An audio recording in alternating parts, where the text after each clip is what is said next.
부활절 세 번째 주일 아침입니다. 예배 처음 여러분 모두에게 주의 은혜 평강이 가득하시기를 주의 이름으로 축복합니다. 저는 개인적으로 야구 보는 것을 참 좋아하는데요. 미국 메이저리그에서 우리나라의 여러 선수들이 좋은 활약을 하고 있습니다.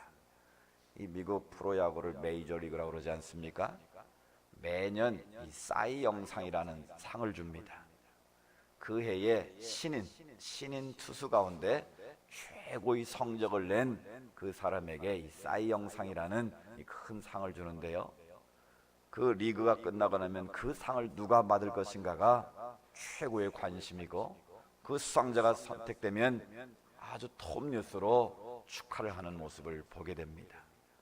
근데 재밌는 사실은 그 해에 신인으로서 최고의 투수상을 받고 나면 그 이후에는 더 잘할 것 같은데 거의 대부분이 최하위 성적으로 떨어지고 만다는 거예요.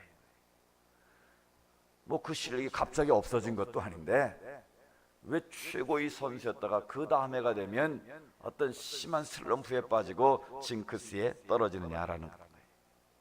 그 이유를 크게 세 가지로 분석한 것을 봤습니다. 첫 번째는 지나친 부담감 때문이라는 거예요. 작년에 내가 신으로서 최고의 자리에 있었으니까 올해에도 더 잘해야지. 또 많은 사람들이 자기를 주목하고 있기 때문에 그 심적으로 부담감이 너무 크다는 거예요. 오히려 그 부담감이 해가 돼서 더 좋은 투수로 쓰임받지 못하도록 하게 만든다는 거예요. 두 번째는 약점의 노출 때문이라는 거예요. 지난해에 그렇게 잘 던지면 각 구단에서 이 분석을 한다는 거죠. 아, 이 선수는 이런 면에 장점이 있고 이런 면에 약점이 있구나. 그것을 철저하게 분석을 해서 타자들이 대비를 하고 나오니까 그 다음 해에 가면 성적이 나빠질 수밖에 없다는 거예요. 근데 가장 중요한 이유는 교만과 자만심 때문이라는 거예요. 봐라, 내가 신으로서 최고의 자리에 올랐는데 나를 당할 자가 누가 있겠느냐. 자기도 모르게 교만해져서 연습을 게을리한다는 거예요.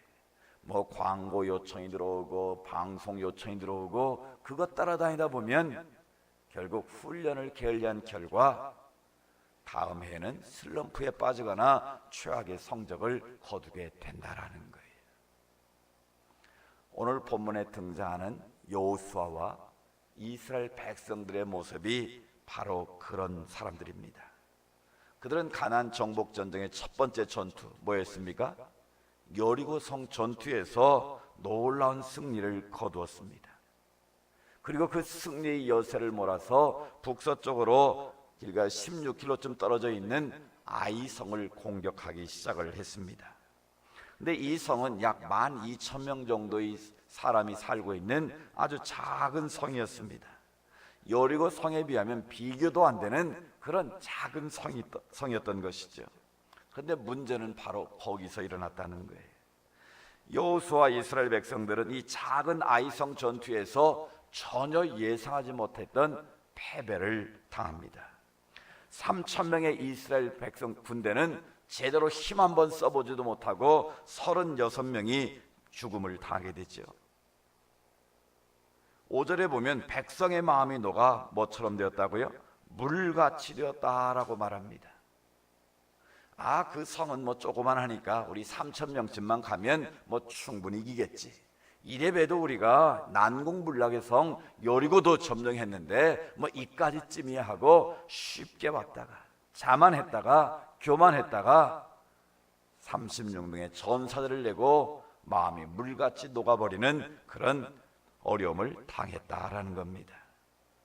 따라서 여호수아는 패전에 멍에를 뒤집어 쓴 채 승리의 환호성 대신에 하나님 앞에 지금 울부짖는 모습이 6절과 7절에 나와 있습니다. 6절에 뭐라고 말씀합니까? 여호수아가 옷을 찢고 이스라엘 장들과 함께 여호와의 궤 앞에서 땅에 엎드려 머리에 티끌을 뒤집어 쓰고 저물도록 있다가 그랬습니다. 어이없는 패배 앞에서 여호수아와 이스라엘의 그 리더십인 장로들이 옷을 찢고 티끌을 뒤집어 쓰고 땅에 엎드려져서 지금 하나님 앞에 있다는 거예요. 그리고 뭐라고 말합니까? 슬프도소이다. 주 여호와 어찌하여 이 백성을 인도하여 요단을 건너게 하시고 우리를 아모리 사람의 손에 넘겨 멸망시키려 하셨나이까. 우리가 요단 저쪽을 만족하게 거주했다면 좋을 뻔하였나이다. 실은 자기들이 잘못해서 패배해놓고 결과는 하나님께 맡기는 어리석은 모습을 보여주고 있지 않습니까? 차라리 요단 저쪽에 거했더라면 좋았을 텐데 왜 우리를 여기까지 또 데리고 와서 죽임을 당하게 하려 하십니까? 라고 원망하면서 하나님 앞에 부르짖는 그들의 모습을 보게 됩니다. 전혀 예상하지 못한 패배 앞에서 여호수아는 옷을 찢고 머리에 티끌을 뒤집어 쓰고 하나님의 언약궤 앞에서 지금 부르짖고 있는 것이죠. 마치 경제적인 기록을 세운 후 다음에 슬럼프에 빠져 괴로워하는 선수처럼 여호수아는 지금 괴로워서 단식하면서 하나님 앞에 그렇게 부르짖고 있는 것이죠. 왜 여호수아 이스라엘 백성들이 그 엄청난 여리고 성의 승리의 기쁨과 감격이 채 가시기도 전에 조그만 아이성 전투에서 패했을까요? 우리는 여기서 승리한 후에 다가오는 함정을 조심해야 된다는 것을 깨닫습니다. 우리가 이 세상을 살면서 승리하는 것, 성공하는 것 쉽지 않습니다. 그런데 그것보다 더 어려운 것은 우리가 이루어 놓은 승리를 유지하는 것은 더 어렵습니다. 그것을 지속해서 계속 유지하는 것은 훨씬 더 어렵고도 힘든 일이라는 것이죠. 그런데 안타깝게도 많은 사람들이, 많은 그리스도인들이 작은 승리 후에 그것을 하나님 앞에 바르게 지키지 못함으로 더 큰 실패의 나락으로 떨어지고 더 큰 타락으로 떨어지는 안타까운 모습을 볼 수 있다는 것이죠. 그래서 우리들은 어떻게 하면 이 하나님 주신 승리, 하나님 주신 이 놀라운 축복을 계속해서 유지할 수 있을 것인가? 어떻게 하면 승리 후에 함정에 빠지지 않고 지속적으로 하나님의 영광을 선포하며 하나님의 뜻을 이루는 백성으로 살아갈 것인가? 그 비결을 오늘 말씀을 통해서 배울 수 있기를 원합니다. 우리가 승리 후에 조심해야 될 첫 번째 함정이 있습니다. 그것은 바로 교만과 자만심의 함정입니다. 이 교만과 자만심의 함정은 우리가 가장 경계하고 두려워해야 될 함정임을 기억해야 됩니다. 초롱성 같은 여리고 성을 무너뜨린 후에 여호수아 이스라엘 백성들은 소문이 주변에 쫙 났습니다. 그 소문이 가나안 온 땅에 퍼졌습니다. 6장 27절에 보면 여호와께서 여호수아와 함께 하시니 여호수아의 명성이 그 온 땅에 퍼지니라 그랬어요. 지금 이스라엘 백성들이 요단강을 마른 땅처럼 건넌 것도 지금 엄청난 놀라운 사실인데 여호수아가 여리고 성을 정복했다는 그 소문이 그 지역에 쫙 퍼졌다는 거예요. 그래서 가나안 족속들은 싸움도 하기 전에 간담이 서늘해져서 야 이제 우리 다 죽었다. 여호수아의 앞에 가면 우리는 정말 꼼짝도 못하는 존재들이다. 그 두려움과 떨림 가운데 백성들이 다 가나안 백성들이 빠져 있었다라는 거예요. 그런 소식을 여호수아도 듣고 이스라엘 백성도 듣지 않았겠습니까? 야 이제 앞으로 여리고 성을 무너뜨렸으니까 나머지 가나안 족속들과의 전쟁은 이건 식은 죽 먹기다. 자기들도 모르게 교만해졌다는 거예요. 자만심에 빠지고 말았다라는 거예요. 그 모습이 2절과 3절에 금방 나타납니다. 뭐라고 되어 있습니까? 같이 한번 읽어볼까요? 2절 3절 시작. 여호수아가 여리고에서 사람을 베델 동쪽 그들에게 말하여 이르되 올라가서 그 땅을 정탐하라 하매 그 사람들이 올라가서 아이를 정탐하고 여호수아에게로 돌아와 그에게 이르되 백성을 다 올라가게 하지 말고 2-3청년만 올라가서 아이를 치게 하소서. 그들은 소수이니 모든 백성을 그리로 보내어 수고롭게 하지 마소서 하므로. 아멘. 여기서는 뭘 볼 수 있습니까? 여호수아가 지금까지 올 때 철저하게 하나님 앞에 엎드렸던 사람입니다. 무슨 일을 하는지 하나님께 묻고 하나님이 말씀하시면 한치 오차도 없이 말씀하신 대로 순종함으로 여기까지 올 수 있었습니다. 그런데 오늘 2절 3절을 보십시오. 아이성 전투를 앞두고는 우리가 그냥 말씀 읽어봐도 건성으로 대충 일하는 모습을 보게 됩니다.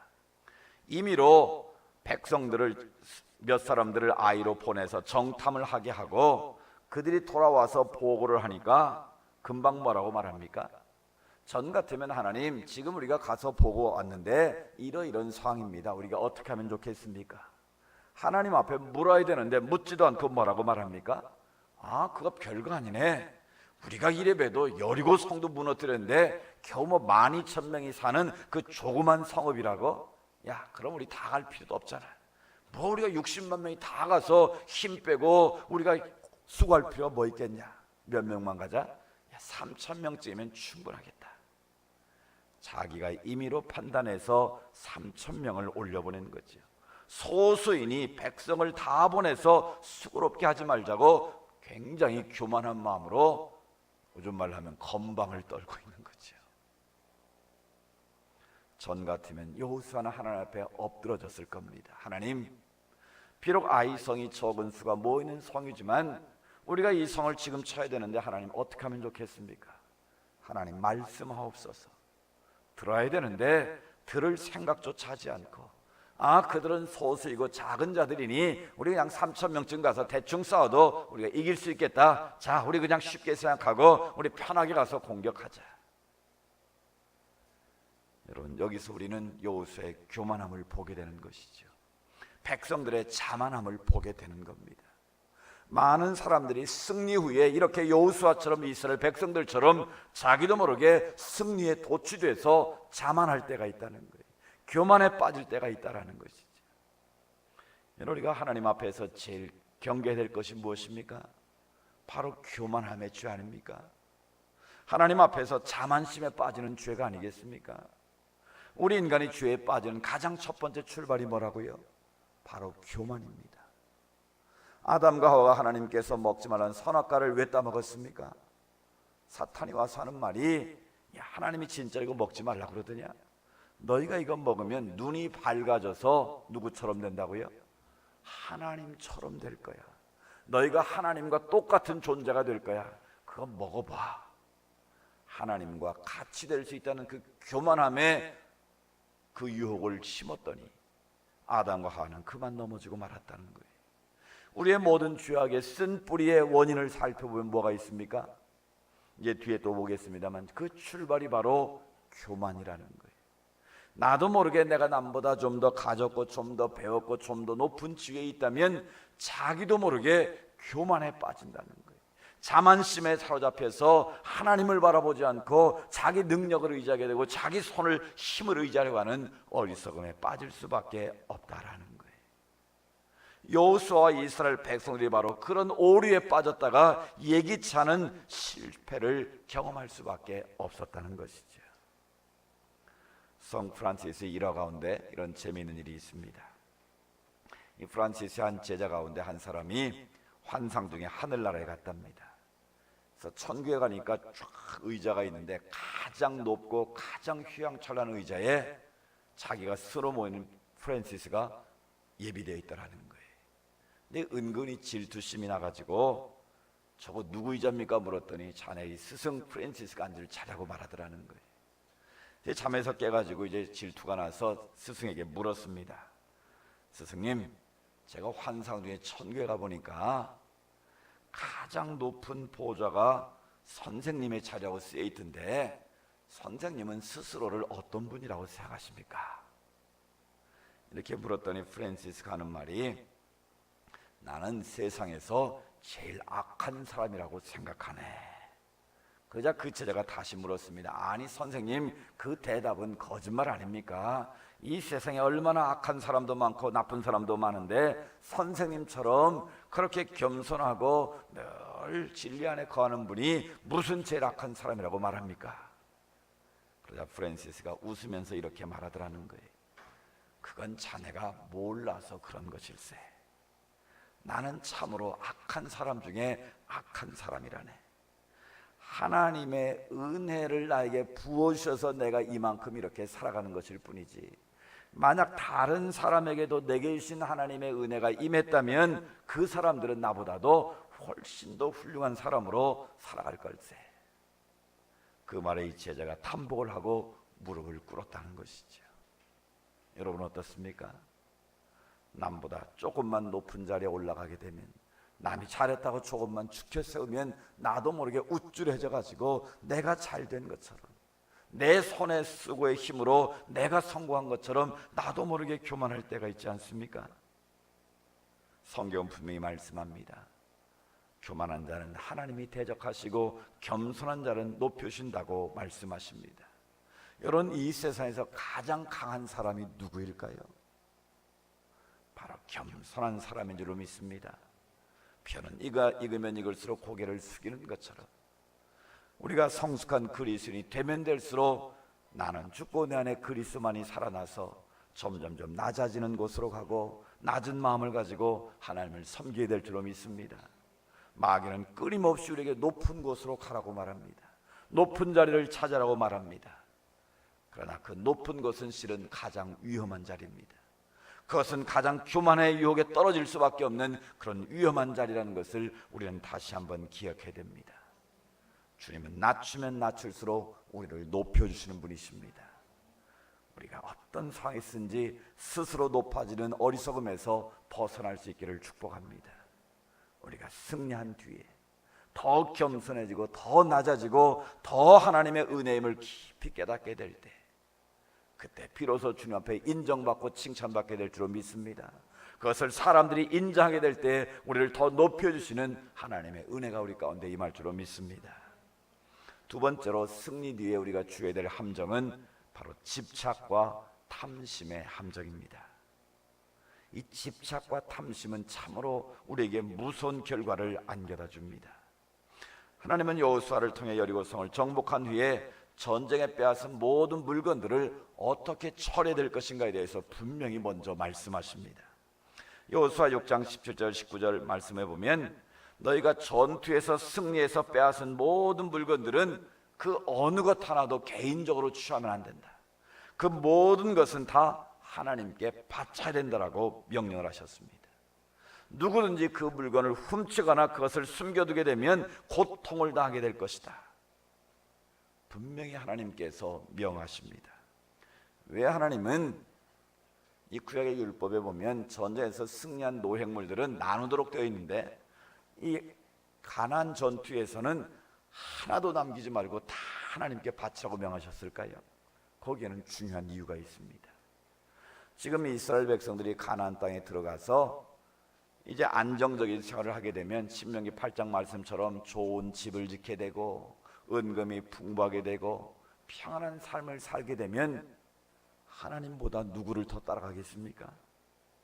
눈에 보이는 세상 것을 더 따르게 되고 하나님보다 물질을 더 소중하게 여길 것을 너무 잘 아셨어요. 그래서 처음부터 하나님은 그들의 근본적인 악의 요소를 제거하고 모든 것이 하나님의 것이라는 것을 인식시키려고, 너희가 전에 취한 모든 것은 하나도 남기지 말고 다 하나님께 바치라 바치라 계속해서 강조를 하시는 거예요. 즉 너희가 재물의 주인으로 살지 말고 하나님이 재물의 주인됨을 인정할 것을 훈련시키기 위해서 하나도 너희가 취하지 말고 하나님께 바치라고 명령을 하셨던 거예요. 그런데 무슨 일이 벌어졌습니까? 오늘 11절에 보시면, 이스라엘이 범죄하였다. 내가 그들에게 명령한 나의 언약을 어겼다고 말합니다. 또 그들이 온전히 바친 물건을 가져가고 도둑질하며 속이고 그것을 그들의 물건들 가운데 두었다라고 지적을 하십니다. 누가 그랬습니까? 바로 아간이라는 한 사람이 하나님의 말씀을 불순종해서 그만 물질의 재물의 탐심의 눈이 어두워져서 그것을 몰래 감추었다는 거예요. 이 아간이란 이름의 뜻은 원래 괴로움이다라는 그런 뜻을 갖고 있어요. 이름 그대로 아간은 하나님의 말씀에 불순종함으로 물건을 감춰두었다가 자기도 괴로움을 당했지만 그 가족 모두가 죽임을 당하고 심지어 가축까지, 그리고 더 크게는 이스라엘 민족 전체가 아이성 전투에서 패배하는 공동체적인 책임을 지게 만드는 단초를 제공했다라는 거예요. 이 아간이 감춘 물건이 뭐였습니까?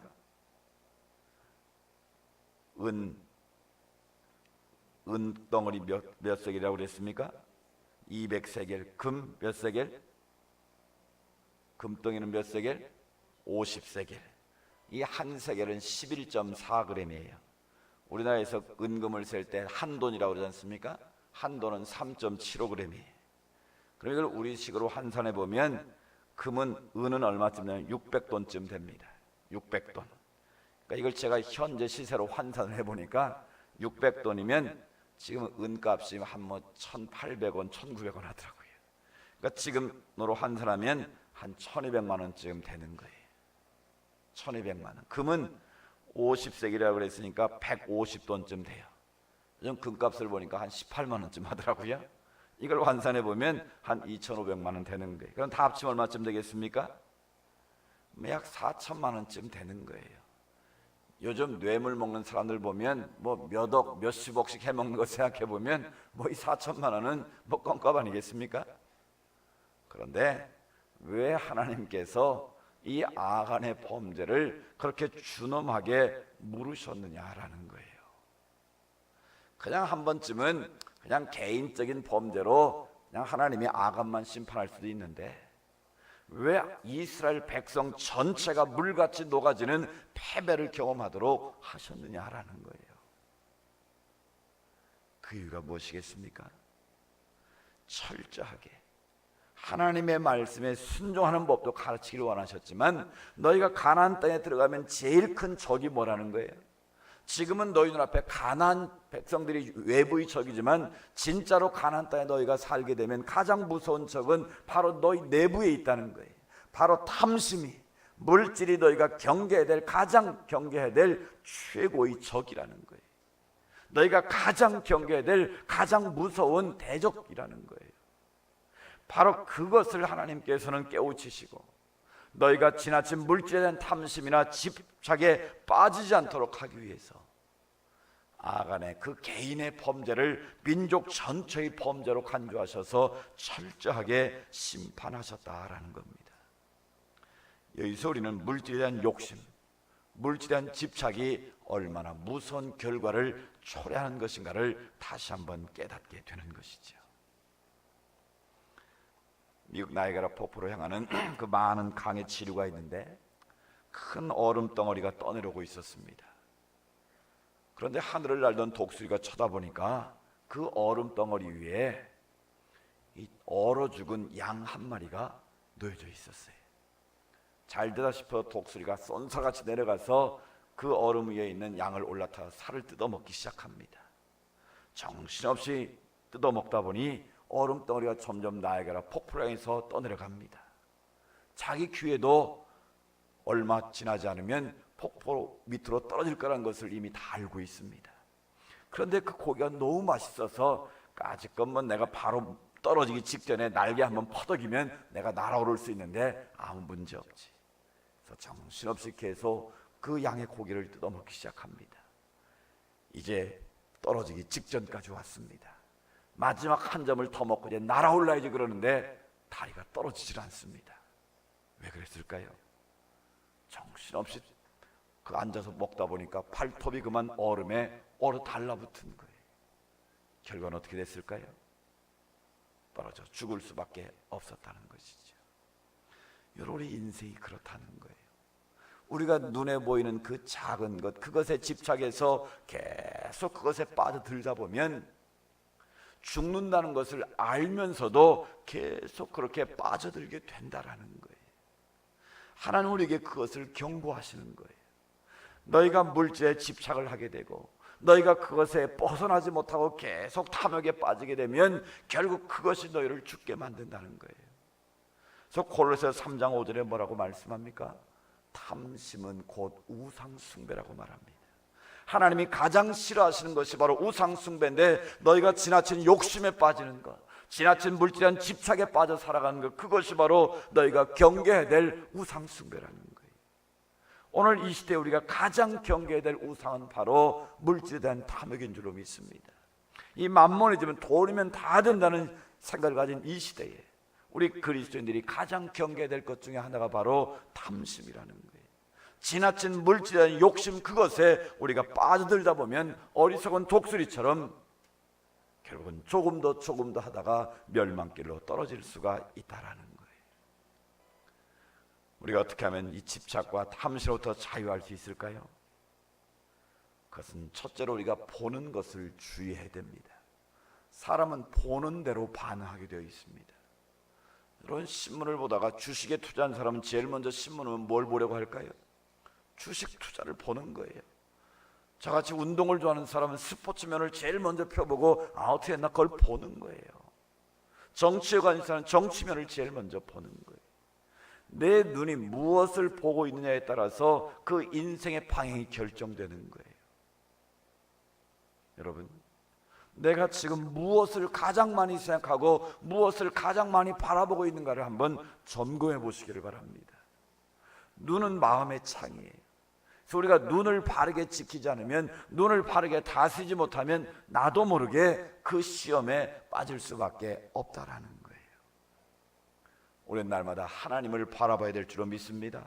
믿음의 주 온전케 하시는 예수 그리스도를 바라볼 때 그 안에 부요함이 있고 그 안에 우리의 모든 것이 다 있다는 것을 우리는 믿습니다. 두 번째, 우리는요, 자족하는 마음을 가져야 됩니다. 하나님이 이미 주신 것에서 만족할 줄 알 때 우리가 지나친 욕심에서 자유할 수 있는 거예요.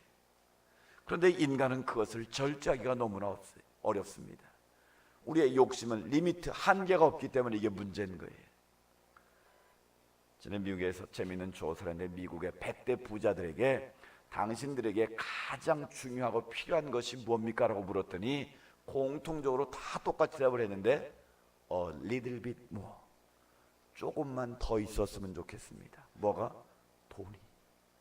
미국의 100대 부자면 세계 최고의 부자들인데 그 돈 많은 부자들도 뭘 원하냐 그랬더니 조금만 더 있으면 내가 한이 없겠다, 그런 대답을 하더라는 거예요. 바로 인간의 욕망은 끝이 없다는 것을 보여주는 것 아니겠습니까? 여러분, 얼만큼 가지면 만족하겠습니까? 여러분, 얼만큼 좋은 집에 살면 됐다 그러시겠습니까?